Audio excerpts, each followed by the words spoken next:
अस्सलाम वालेकुम बच्चों। साइंस का 14वां सबक अनासिर, मुरक्कबात और आमेज़े।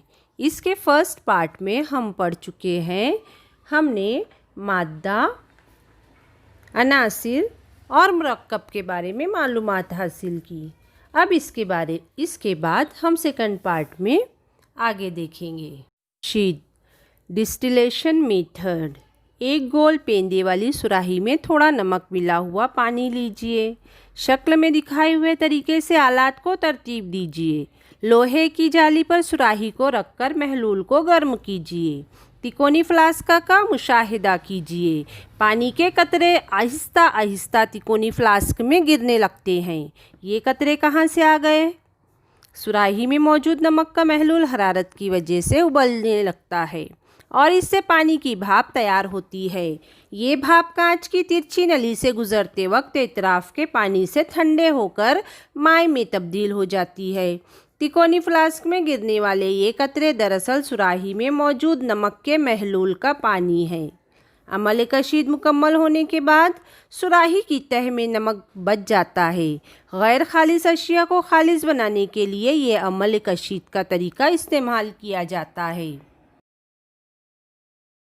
से होता है अमल कशीद, जिसे इंग्लिश में कहते हैं डेस्टिलेशन मेथड। अब इसके बाद हम दूसरा तरीका देखेंगे जिसका नाम है तफरीकी तरीका, जिसे इंग्लिश में कहते हैं सेपरेशन मेथड। इस तरीके में एक दूसरे में हल ना होने वाले दो माइयात के आमेज़े को साकिन रखा जाए तो इनकी दो तहें साफ नज़र आती है। इन माइयात में जो माए वज़नी होता है वो नीचे रहता है और हल्का माए ऊपर तैरता है। इस खुसूसियात का इस्तेमाल करके आमेज़े से दो माइयात अलग कर सकते हैं। देखेंगे कैसे। पानी और मिट्टी के तेल का आमेज़ा ढक्कन वाली तफरीकी कैफ में डालिए। शक्ल में बताए गए तरीके से कैफ को स्टैंड पर मजबूती से लगाइए। कैफ में आमेज़े को साकिन होने दें। पानी नीचे रहता है और मिट्टी का तेल ऊपर तैरता है। अब कैफ को साकिन ही रखते हुए इसका ढक्कन निकालिए। कैफ की टोटी खोलकर नीचे का पानी एक बीकर में जमा कीजिए। पूरा पानी बीकर में जमा होने के बाद कैफ की टोटी बंद कर दीजिए। ऐसा करने से मिट्टी का तेल और पानी अलग अलग हो जाता है। इस तरह से इस तफरीकी अमल के ज़रिए हम दो माइयात को अलग कर सकते हैं।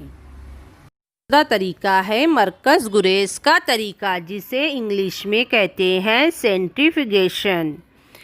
तो इस तरीके में किस तरह से हम अमल करते हैं देखेंगे। देखो बच्चों, गदला पानी, रोशनाई, छाछ, खून, दूध ये सब माए और ना हल पजीर ठोस के आमेज़े हैं।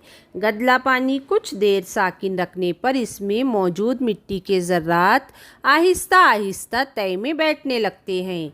रोशनाई वगैरह आमेज़ों को अगर साकिन भी रखा जाए तो इनका ना हल पजीर ज़र्रात की तह में नहीं बैठते, क्योंकि इस तरह के आमेज़ों में ठोस के ज़र्रात बारीक और हल्के होने की वजह से माए में चारों तरफ यकसा तौर पर फैल जाते हैं। छाँटने या निथारने के तरीके से भी ये ज़र्रात माए से अलग नहीं किए जा सकते। आमेज़ा से इस किस्म के ठोस ज़र्रात किस तरह अलग किए जाएंगे, इस्तेमाल होता है किस तरह देखेंगे हम। तजुर्बागाह में माए और ठोस अलग करने के लिए मरकज़ गुरेज आले का इस्तेमाल होता है। इस मरकज़ गुरेज तरीका कहते हैं। इस आले में पंखे की तरह तेज़ रफ्तारी से घूमने वाली एक कर्स होती है। इस कर्स के किनारों से इम्तिहानी नलियों को जोड़ने की सहूलत होती है।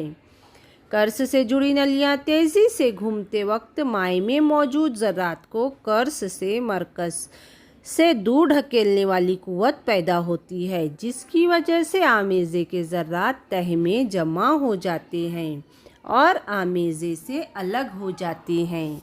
इस तरह से मरकज़ गुरेज तरीका इस्तेमाल करके हम इसे अलग कर सकते हैं। इस तरह से हम अगला तरीका देखेंगे, लोन निगारी कहते हैं जिसे, और इंग्लिश में कहते हैं क्रोमेटोग्राफी। एक हिमाय में 2 या 2 से ज़ायद अशिया कलील मिक़दार में हल होती है तो लोन निगारी के तरीके का इस्तेमाल करके इन्हें एक दूसरे से अलग किया जाता है। इस तरीके का इस्तेमाल दवाओं की तैयारी में, कारखानों, साइंसी तजुर्बा गाहों में नए अज्जा की तलाश के लिए, आमेज़े के अज्जा पहचानने और इन्हें अलग करने के लिए किया जाता है। देखेंगे ये अमल किस तरह से किया जाता है। एक बीकर में थोड़ा पानी लीजिए, बीकर में ढक्कन रखिए, एक तकतीरी कागज़ की लंबी पट्टी लेकर इसके एक सिरे से तकरीबन 2 सम की दूरी पर नीली रोशनी का एक धब्बा लगाइए और इस कागज़ को पानी में खड़ा कर दीजिए। बीकर पर ढक्कन रखिए। कुछ देर बाद रोशनाई का धब्बा तकतीरी कागज़ पर एक मुकर्ररा ऊंचाई पर चढ़ा हुआ दिखाई देता है। कुछ किस्म की रोशनाई में 2 या ज़ायद अज्जा होते हैं। वो अज्जा अपने अपने रंग में मुख्तलिफ ऊंचाइयों पर जमा होकर एक दूसरे से अलहदा नज़र आते हैं। यही तजुर्बा कागज़ की बजाय चौक का इस्तेमाल करके भी किया जा सकता है।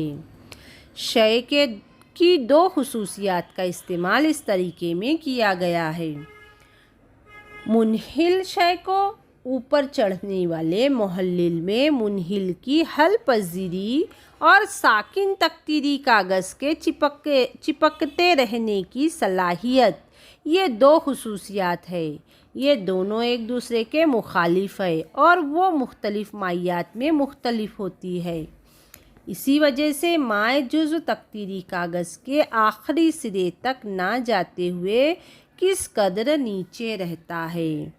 इस तरह से लोन निगारी का अमल किया जाता है और इसके ज़रिए हमें बेहतर नतीजे अख्ज़ होते हैं।